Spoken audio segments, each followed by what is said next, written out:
Gadis barbar pilihan Ustadz Tampan. Bab 039.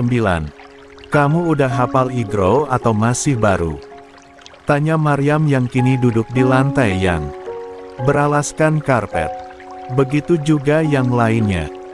Gue udah hafal Iqra, tapi 5 lembar lagi belum. Maryam menjentikan jarinya. Kalau gitu kamu tinggal sambung-sambungin huruf hijaiyahnya menjadi kalimat. Mendekat, aku bantu kamu hingga bisa malam ini. Setelah itu, aku akan kasih jus ama untuk menghafal surat-surat pendek dulu. Tapi tunggu kamu nggak bisa baca Al-Quran, terus bagaimana dengan surat-surat yang kamu bacakan saat salat? Nggak mungkin kan kamu baca wis-wis-wis kayak anak kecil? Tanya gendis dan mereka pun penasaran akan jawaban dari Yulia. Pakai terjemahlah. Ingatan gue ini encer jadi bisa untuk menghafal. Mereka berempat mengangguk paham sekarang. Baiklah sekarang kamu harus fokus Yulia. Kami berempat akan ajarin kamu malam ini. Yulia mengangguk, dia berusaha untuk fokus walaupun rasa kantuknya beberapa kali datang.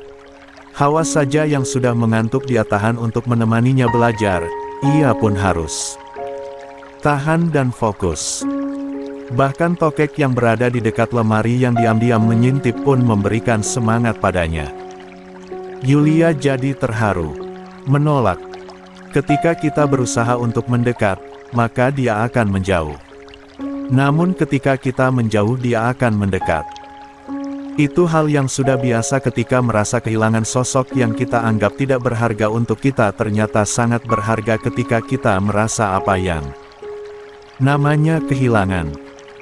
Aisyah cukup terusik karena kini Rafael yang selalu memberikan taksi gratis yang dia pesankan untuknya tak terlihat sejak 5 hari ini. Walaupun beberapa hari ini ia masih mendapatkan jemputan dari taksi yang sama.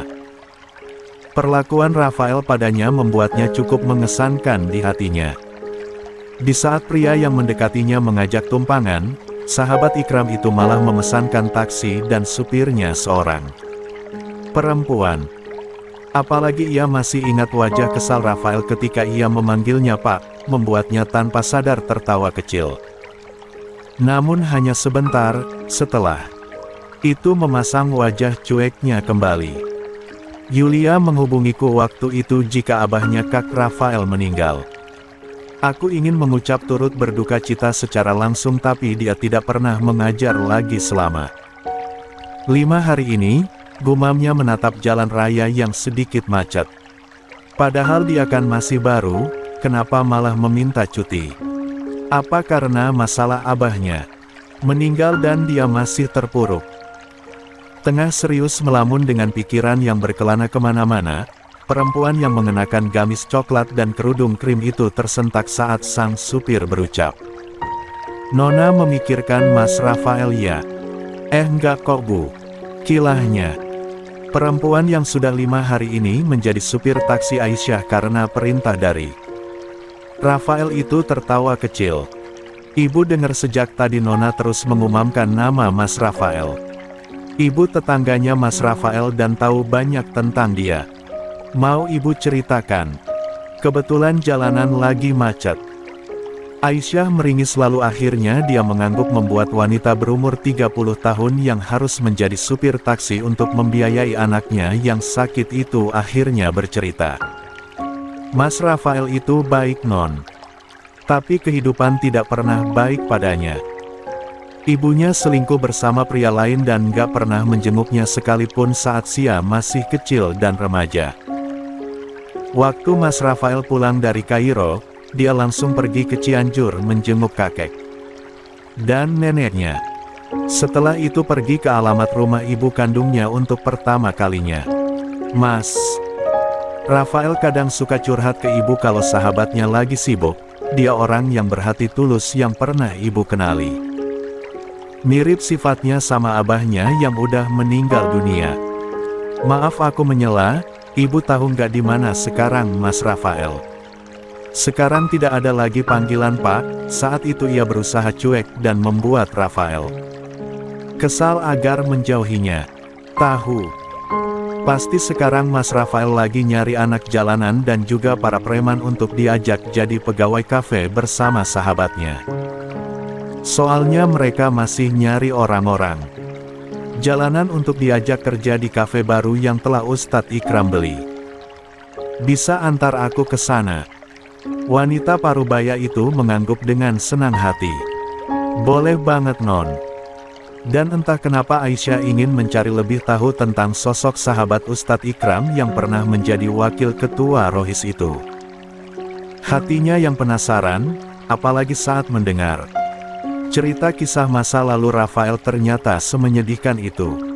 Kirk, serius nih gue bisa jadi pegawai di kafe baru kalian? Tanya salah satu preman yang tengah menghitung uang dari hasil memalak. Dia bertanya untuk kedua kalinya. Ikram dan Rafael saling pandang lalu mengangguk yakin. Saya masih kekurangan pegawai. Nanti kamu akan saya tugaskan di bagian masak, sahut Ustadz Ikram. Lo kok tahu gue bisa masak? Ikram tersenyum lalu menatap plastik yang berisikan makanan dan di samping preman itu. Saya tahu kamu memalak uang orang-orang untuk bisa membuat makanan dan kue untuk anak panti yang kelaparan. Niatmu sangat baik, tapi caramu salah. Saya tahu kamu pernah mencari pekerjaan yang halal tapi kamu tidak pernah diterima karena kamu yang seorang preman. Tapi kini kamu bisa membuat makanan di kafe saya dan akan saya gaji setiap minggunya agar kamu bisa memberikan makanan dan hadiah pada anak panti dengan uang halal hasil keringat kamu sendiri. Preman bernama Yudi itu terkejut, dari mana tahu pria yang mengenakan abaya putih serta peci hitam ini tentang dirinya. Saya harap ajakan baik saya kamu terima. Apa kamu tidak sadar caramu mencari uang itu salah? Apalagi kamu berikan pada anak pantai yang kamu sayangi. Mulai sekarang bertobatlah, jangan lagi memalak dan melakukan pekerjaan yang haram dengan alasan ingin membuat anak-anak pantai senang. Gue. Yudi menggantungkan perkataannya, menatap kue-kue yang dirinya sendiri buat dengan uang hasil haramnya itu dengan cara memalak bahkan mencuri dompet orang lain. Baiklah gue terima. Rafael dan Ikram seketika tersenyum. Rafael maju lalu menepuk pundak preman bertato di kedua lengannya ini. Sekarang keputusanmu udah benar, Yudi. Besok datang ke kafe Aureta jam 7 pagi. Siap. Makasih banyak. Akhirnya preman kaya gue bisa dapat pekerjaan yang halal. Selama ini gue cari pekerjaan tapi orang-orang selalu nolak gue karena gue yang seorang preman. Mulai dari sekarang jangan lagi memalak ataupun mencuri, pinta Ustadz Ikram. Yudi mengangguk lalu memberikan hormat, setelah itu dia pergi. Namun sebelum pergi, Ikram menahan pundaknya. Kamu mau kemana, Yudi? Mau ngembaliin uang yang sempat gue palak dan dompet orang-orang yang gue curi. Sekarang gue punya pekerjaan halal jadi tidak ada alasan lagi untuk melakukan perbuatan ini lagi. Setelah mengatakan itu Yudi benar-benar pergi. Rafael dan Ikram hanya bisa menatap punggung pria yang mengenakan baju robek dan juga kalung rantai di lehernya. Sudah saya katakan kan El, nggak semua preman jahat, ucap Ikram memegang pundak sahabatnya. Rafael mengangguk. Jalan mereka salah, tapi ada yang terpaksa melakukan jalan ini. Masih ada waktu untuk menyesali kesalahan yang mereka perbuat.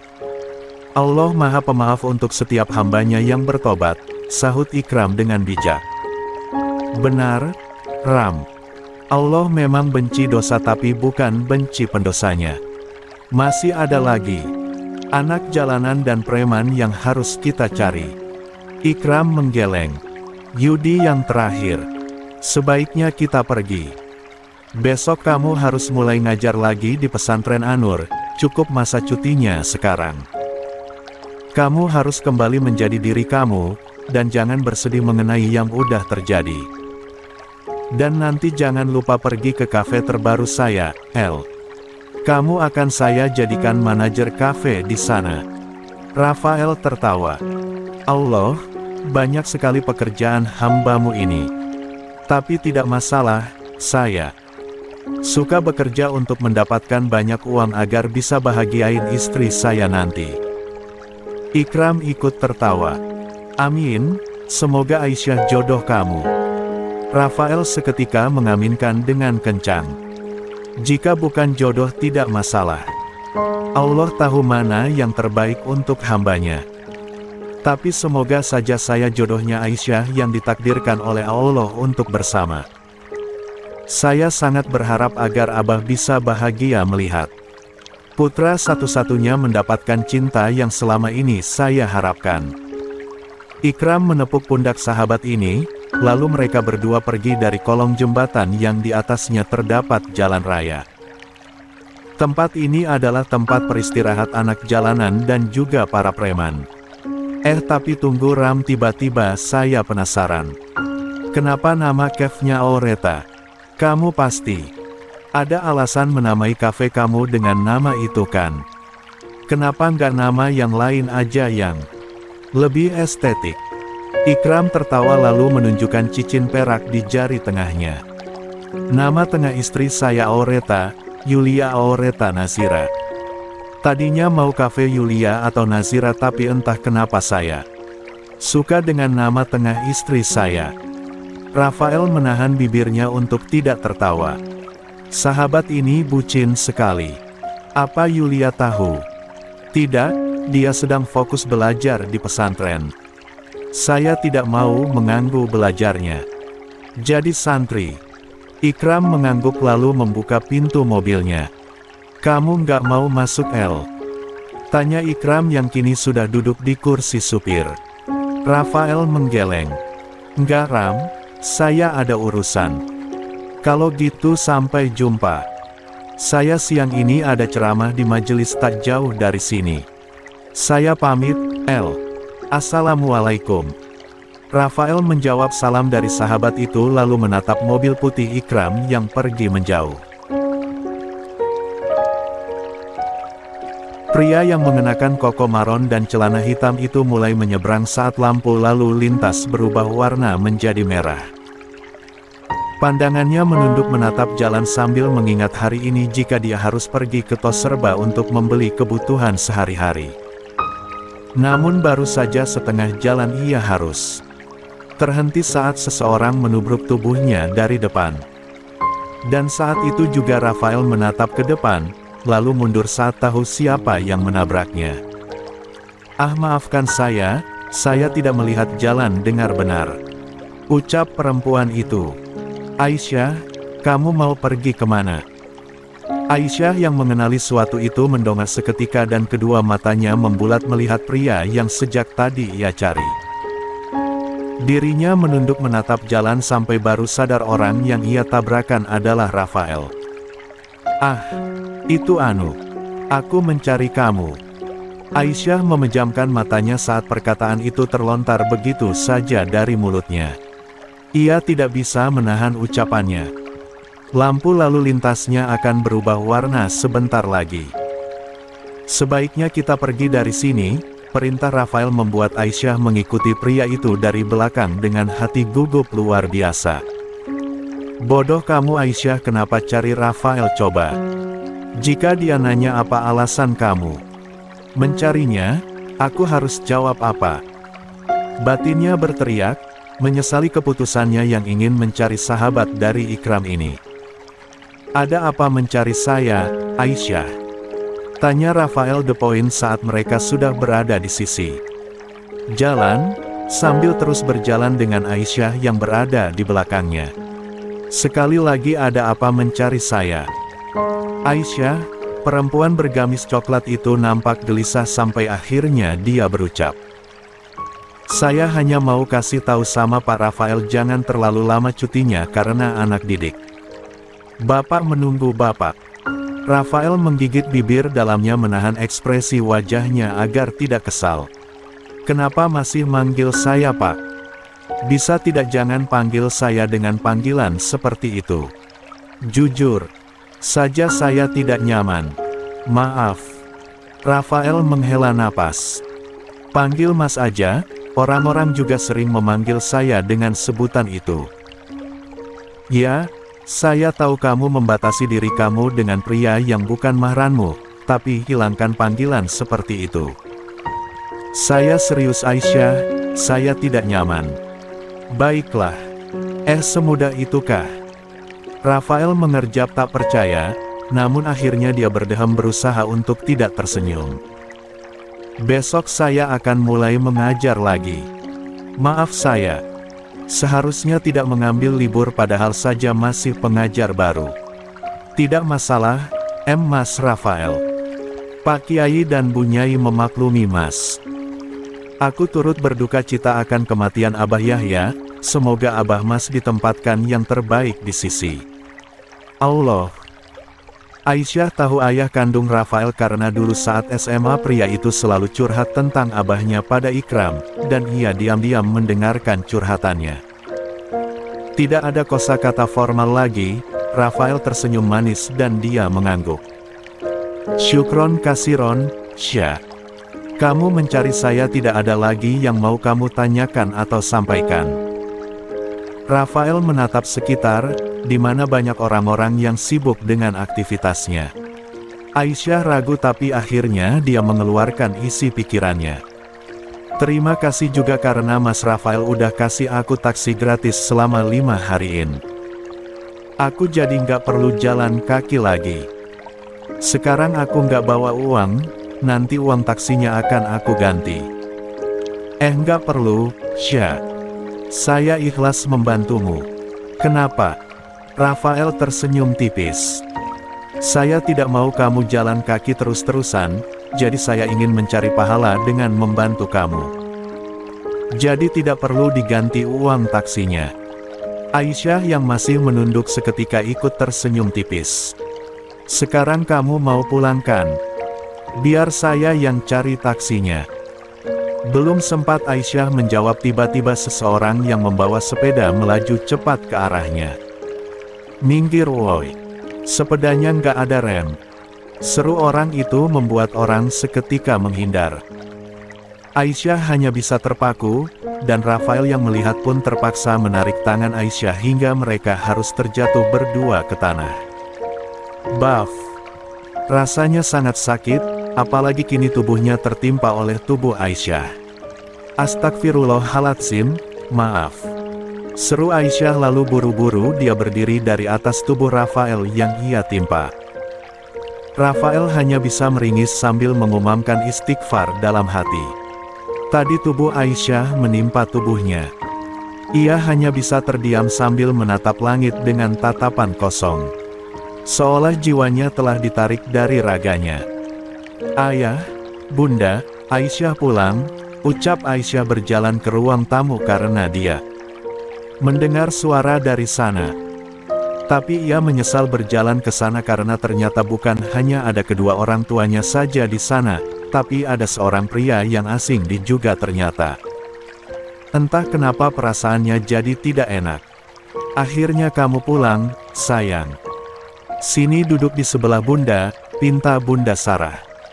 Membuat Aisyah dengan ragu mendekat lalu duduk di sebelah bundanya. Daneswara berdeham menatap putri pertamanya. Putriku, kenalin, ini putra dari rekan bisnis ayah. Dia yang pernah ayah ceritakan sama kamu, namanya Ali. Pria yang mengenakan kemeja putih terlihat sangat rapi tersenyum lebar. Nama saya Muhammad Ali. Saya sudah mendengar tentang kamu Aisyah dari ayah Danes. Ternyata kamu sangat cantik seperti di foto. Alis Aisyah mengernyit, pria asing ini begitu dekatkah sampai memanggil ayahnya dengan sebutan ayah. Dan tunggu, ia risih karena dia lancang melihat wajahnya. Pria ini tidak bisa menjaga pandangan. Aisyah, Ali adalah pria yang baik. Dia akan mewariskan perusahaan ayahnya dan kini umurnya sudah pantas untuk menikah. Untuk salat pun insya Allah Ali tidak pernah melewatkan kewajibannya. Perasaan Aisyah semakin tidak nyaman, apalagi ayahnya belum selesai berbicara. Jadi putriku, ayah berencana menikahkan kamu dengan Ali. Ayah harap kamu menerimanya. Deh. Kedua matanya akhirnya berkaca-kaca.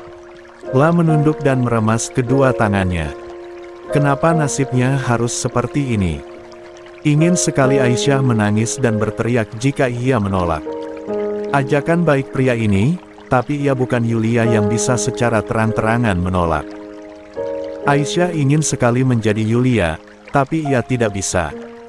Ketika Yulia ingin menjadi Aisyah, Aisyah malah sebaliknya ingin menjadi Yulia. Itulah keadaan.